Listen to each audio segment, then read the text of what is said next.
Unabridged, a division of Recorded Books, presents Northland, a 4,000-mile journey along America's forgotten border, by Porter Fox. Read by Jonathan Yen. Introduction. No one knows where America's northern border begins. It is somewhere near Machias Seal Island, 25 miles off Jonesport, Maine. Most know where it goes: 600 miles around Maine's Panhandle, across New Hampshire, Vermont, and New York, west along the St. Lawrence River, through 4 of the 5 Great Lakes, into Minnesota's boundary waters, and straight across North Dakota, Montana, Idaho, and Washington on the 49th parallel. On paper, the boundary looks like a discarded thread, twisted and kinked in parts, tight as a bowstring in others. Much of the line was drawn before modern surveying technology was invented, so it follows things you can see on a map: rivers, lakes, latitude, longitude. Where the boundary tracks a waterway, the rule is to follow the deep water mark, making it look like a very drunk or very old man drew it freehand, which, in some cases, is very close to the truth. The only indication that 2 of the world's most powerful nations meet on these stretches is a procession of faded American and Canadian flags on either side, planted in yards, on porches, and on telephone poles. The northern border looks like an accident in many places. It runs along the 45th parallel, straight through the Haskell Free Library and Opera House in Derby Line, Vermont. Near Cornwall, Ontario, it splits the Akwesasne Mohawk Indian Reservation in half, and in Niagara it bisects the largest waterfall on the continent. Homes, businesses, families, golf courses, wood pulp factories, and a natural gas plant straddle the line. Taverns were purposely built directly on the borderline during Prohibition to welcome Americans on one side and sell them booze on the other. Where the boundary follows the 49th parallel in the west, it cuts straight through obstacles like valleys, watersheds, and 8,000-foot peaks, necessitating a chaotic system of rules and easements to determine sovereignty and access. Pan out 50,000 feet above the line, and you see the shape of America. Zoom in, and you recognize the timber yards, kettle lakes, tablelands, and 2-lane asphalt roads of what locals call the Northland. Northlanders have little interest in the rest of the Union, and the rest of the Union has little interest in its northern fringe. There are other names for it: Northern Tier, Highline, North Country. Academics who study borders call either side of a new boundary where the line is vague and where the populations on both sides are still interconnected a borderland.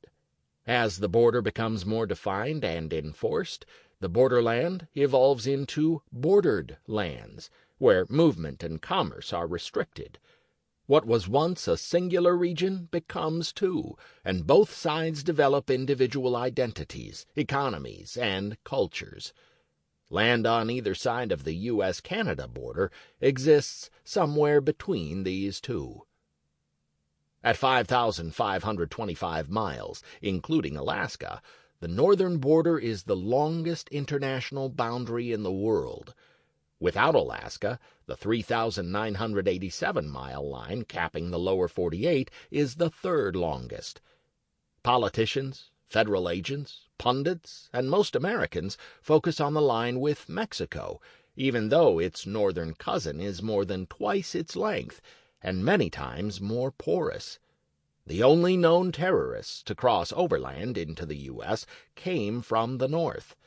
$56 billion in smuggled drugs and 10,000 illegal aliens cross the U.S.-Canada border every year. 2,000 agents watch the line. 9 times that number patrol the southern boundary.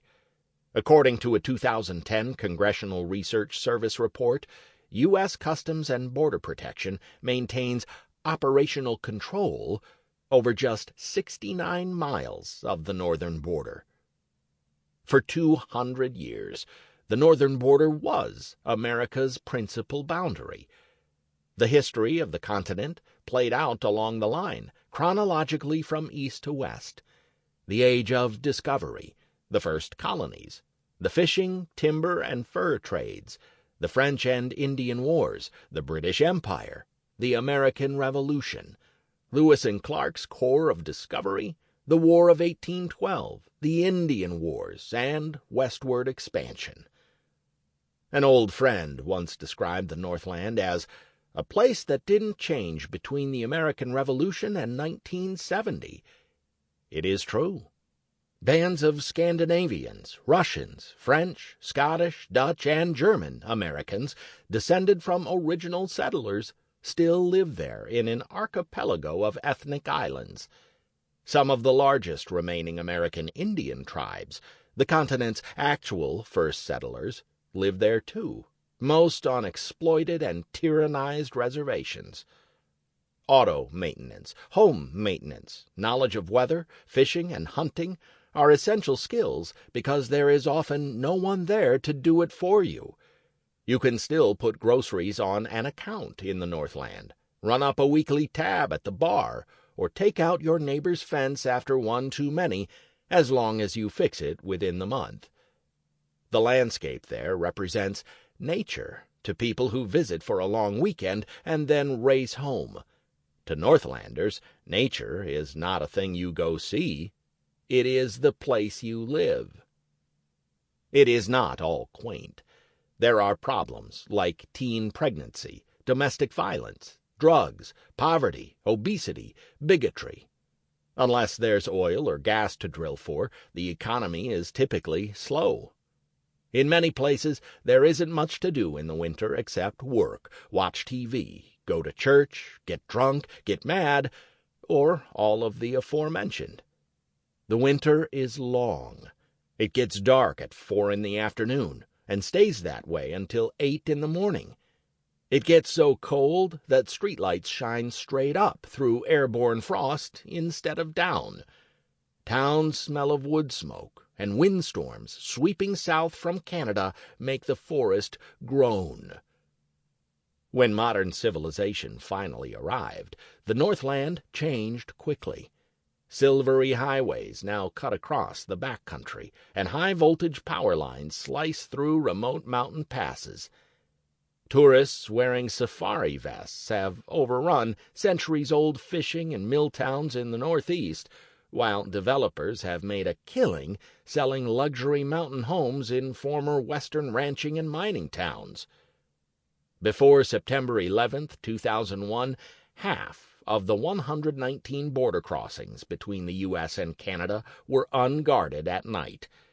Since then, the Department of Homeland Security has increased the number of agents by 500% and installed sensors, security cameras, military-grade radar, and drones, cutting off Northland families, businesses, church congregations, hospitals, and Indian nations from their Canadian counterparts.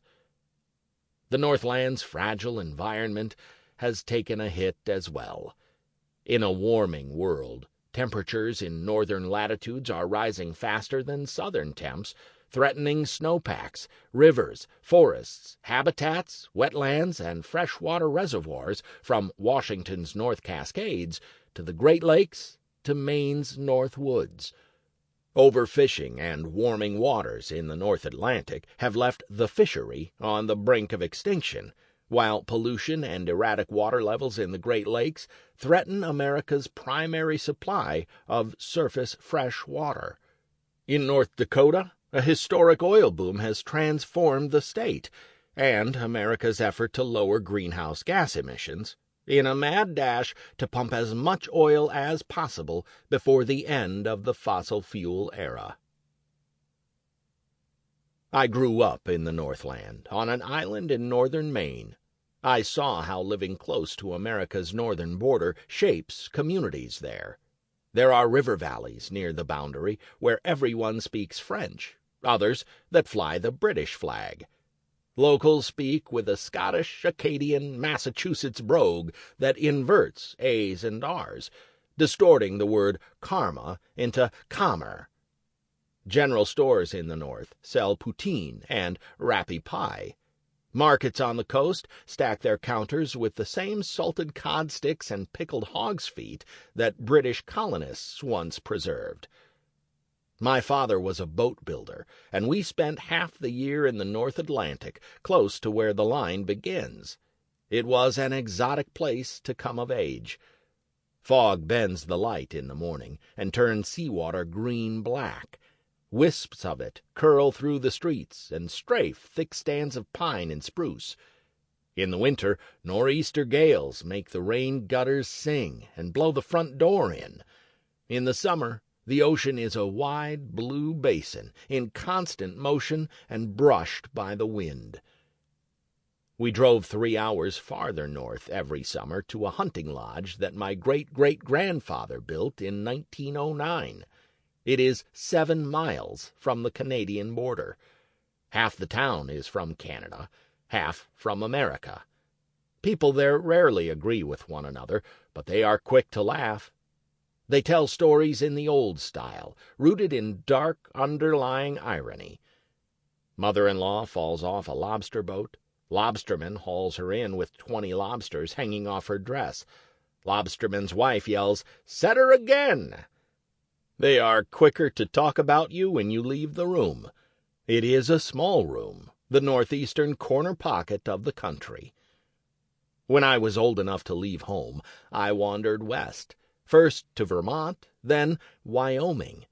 I inadvertently moved along the line, always above the 40th parallel, and found something familiar there. Ethnic communities with centuries-old histories, small towns that modern America skipped over, forgotten industries and old-world professions that rely on hands, not machines. There are fewer houses and longer stretches of nothing in between. Some of America's last herds of wild game live in the Northland. Predators roam the center line of empty highways. Forests of old-growth hemlock, fir, birch, and rock maple. Wild rivers. Unnamed mountain ranges, and some of the largest roadless areas in the U.S.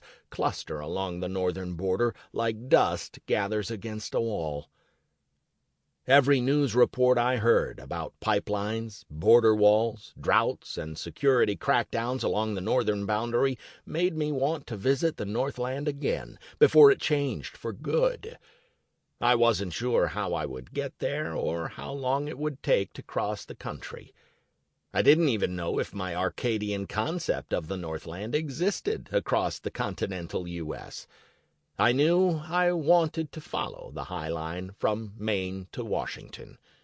The border would be my guide, but I planned to tour all of the Northland, ranging within a couple 100 miles on the U.S. side. I didn't make an itinerary. There was no timeline. I started the way every other Northland explorer had for the last 400 years. I packed a canoe, tent, maps, and books, and headed for the line. Part 1. The Dawnland. 1. The line emerges from a cloud of light. It is invisible. Nothing distinguishes either side. It runs across the Gulf of Maine before cutting west around the Gabbro Bluffs of America's easternmost shoreline. From there, it passes into Passamaquoddy Bay and the St. Croix River watershed before vanishing into the woodlands of northern Maine. The wind blows constantly on the coast. It smells of pine, salt, decomposing fish, sea lavender, clam flats, seaweed. The tides are so powerful that they create the largest whirlpool in the Western Hemisphere. 100 days of fog a year, not so much a mist as a permeable ocean above the ocean, and 5-story sea cliffs make the coastline an iron-bound dead end. The sound of trees and grasses hissing, swells hitting rock, is so constant you stop noticing after a while. The rumble blocks everything out. It envelops you, cuts the edges off the scene, and transforms it into a photograph. What you see in the picture is the edge of America and the beginning of Canada. A few trawlers motored along the line my first day there, one to the north, two in the south. Winds were out of the west at 12 knots, seas 2 to 4 feet. 3 clapboard wharves, 2 rotting piers, and the Lubeck town dock form a rickety barrier between America's easternmost town and Canada. Lubeck occupies a rocky peninsula that divides Johnson Bay from Lubeck Channel. Nearly every direction you look from the eastern tip, there is water. At 4:45 a.m. in early October, a layer of ice coated the town dock. The air temperature was 20 degrees Fahrenheit, sea temperature 42. Across Quoddy Narrows, Canada's southern shore was a charcoal sketch. There were no lights, but I could hear voices. At the bottom of the ramp, a hand came toward me. "Milton, shoot," a large man said. Milton had white hair and a white goatee and was wearing a baseball cap that read "Captain" across the crown. I shook his hand, and his sternman announced himself. "Roger." An awkward moment passed. No one seemed to know why I was standing there. I'd met Maine Department of Marine Resources Sergeant Russell Wright the day before. He suggested that Milton might guide me along the first few miles of the border. Milton worked in one of the Northland's dying trades.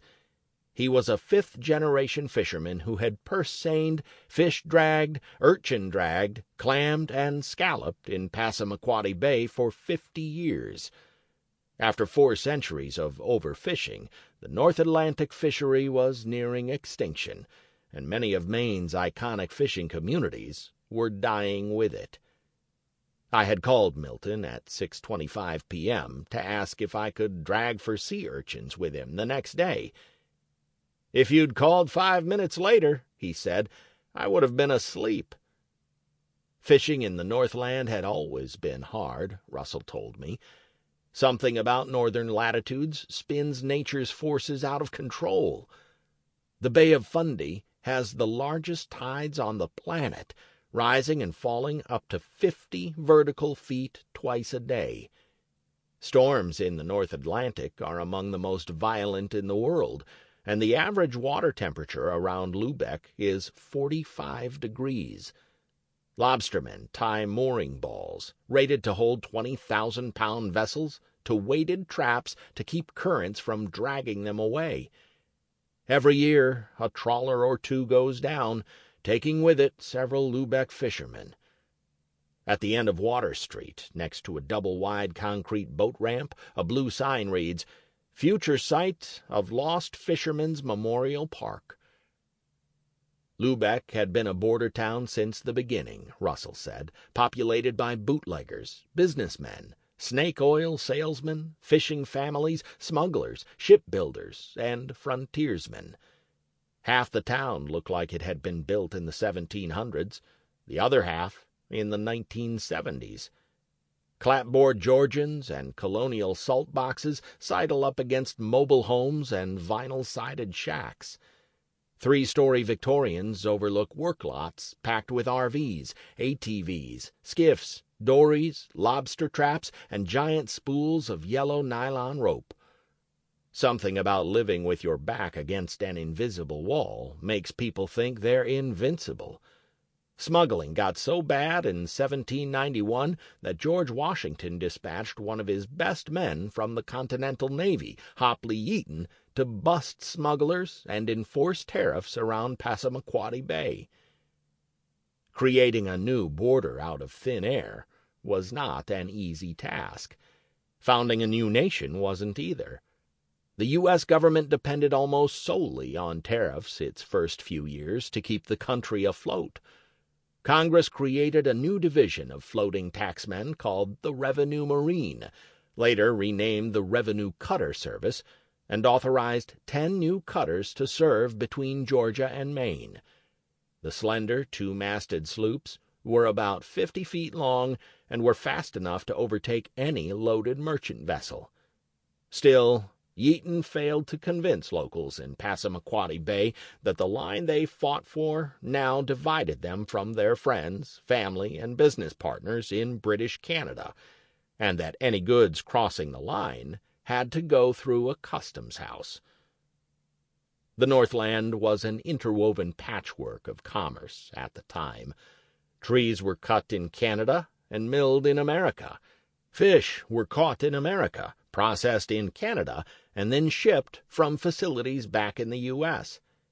2 centuries of intermarrying among French, Loyalist, Acadian, Indian, German, Scottish, Dutch, and American settlers created families and a borderland that straddled the line. Around Lubeck, smuggling continued unabated until Yeaton received more cutters and troops, enabling him to establish a fragile authority over the bay. The Revenue Service became America's only armed maritime force after the Continental Navy was disbanded following the Revolutionary War. Cutters patrolled the coast and blocked slavers from reaching U.S. ports after the Slave Trade Act was passed in 1794. Congress revived the Navy that year, and cutters were enlisted to fight alongside frigates for the next century. In 1915, President Woodrow Wilson merged the Revenue Cutter Service with the U.S. Life-Saving Service to form the U.S. Coast Guard. The Coast Guard doesn't forget its own, and in 1974, 5 cadets, a handful of officers, and 2 undertakers unceremoniously appeared in the backyard of a private Lubeck home. Their mission was to exhume the Father of the Coast Guard. The home was set on what was once Yeaton's farm, and he was supposedly buried in the backyard. The cadets dug until they found his remains.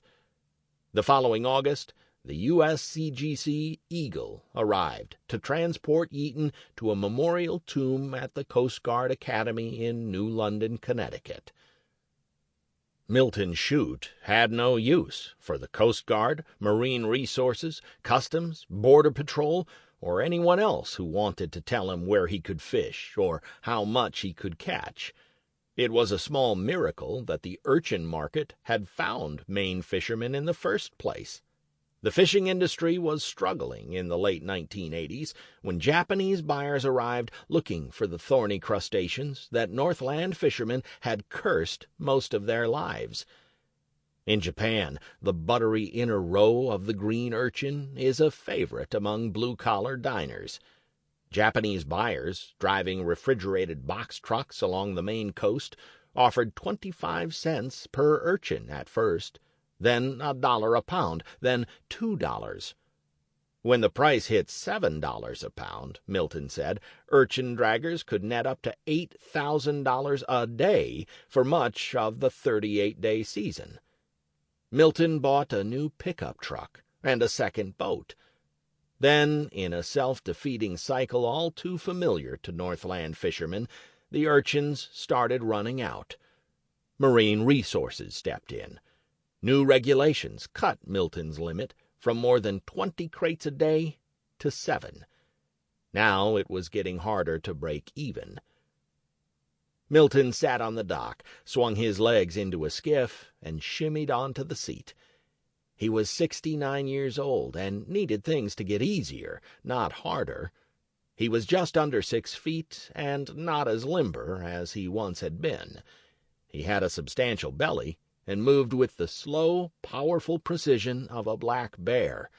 1 foot in front of the other, head bowed, 1 hand on the railing to steady him. He steered like a bear, too, with the palm of his right paw resting on the skiff's tiller. Milton was 17 when he dropped out of high school to work on a seiner. He hadn't stopped fishing since. His grandfather taught him the trade. The old man rode a wooden dory along the border 6 days a week for 60 years to set his nets, the same way Chute men had done since the 1800s. At sunset, he hauled his catch and the 800-pound boat 100 yards up the beach. "He was a hard man," Milton said. Milton drove the skiff at full throttle against a 10-mile-an-hour ebbing tide. A few feet from the captain's lady, Roger grabbed the gunwale and held up a hand to help Milton off. Milton swatted it away and hoisted his giant haunches onto the rail. He had owned too many boats to count, and spent too much money on them to tally. He didn't know why he'd named his last two Captain's Lady, he said. He just liked the sound of the words together. Roger tossed the mooring line into the sea, and Milton steered us out of the harbor. One of Milton's kids had rigged up a coffee-stained IBM laptop to his GPS so that Milton could see his track on a bigger screen. A greenish blip moved across the chart as we steamed north along the border. The boundary was a green line. On the water, it was nothing. There were no flashing lights or border patrol, no sign that two nations converged there. I asked Milton if he had any contact with Canadian fishermen. "None," he said. "They're allowed to do whatever they want." The spirit of sharing along the world's friendliest border had not been going well recently. The sovereignty of nearby Machias Seal Island had been disputed for more than 200 years. The island is set in one of a half-dozen gray zones along the northern border that are claimed by both the U.S. and Canada.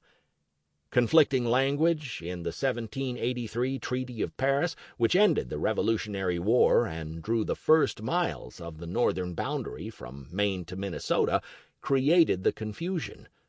Bad maps and bad information produced a line that ran along imaginary rivers and mountain features. It took more than a dozen treaties and agreements over the next 2 centuries to iron it out.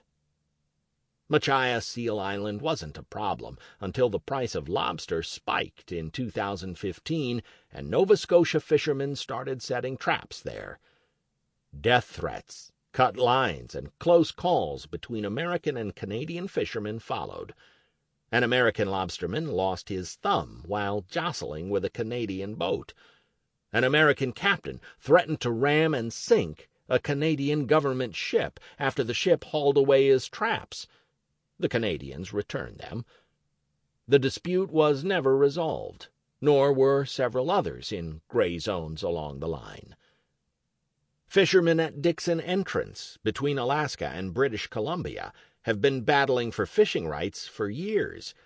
U.S. and Canadian companies began vying for oil drilling rights in the Beaufort Sea near the Arctic Ocean in 2016. In 2012, a border conflict erupted over albacore fishing grounds off Vancouver, and a 30-year battle to regulate the salmon fishery in shared waters off the Pacific Northwest was finally settled in 2016. One of the most public feuds along the northern border is playing out in the Northwest Passage, the fabled water route to China that only recently thawed enough to allow boats through, where American ships are claiming navigational rights on water that Canadians say is theirs.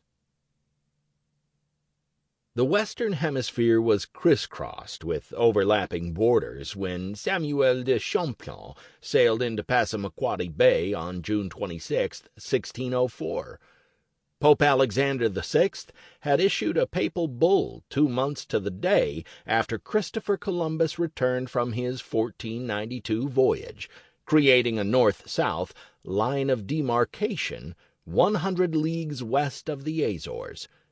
Everything east and south was the domain of Portugal. Territory to the west answered to Spain. The Portuguese moved the line 1,200 miles toward South America to protect their claim to Brazil. Marie de Médicis, Queen Regent of France, drew an east-west boundary years later along the Tropic of Cancer to preserve North America for French exploration. As for undiscovered lands on America's eastern seaboard, she said, the strongest in those quarters are masters there. France was far from a master in North America when the father of the Northland arrived on what is now the U.S.-Canada border. 40 years of religious wars, some of the most brutal fighting in human history, followed by 2 international wars, had emptied. Sample complete. Ready to continue?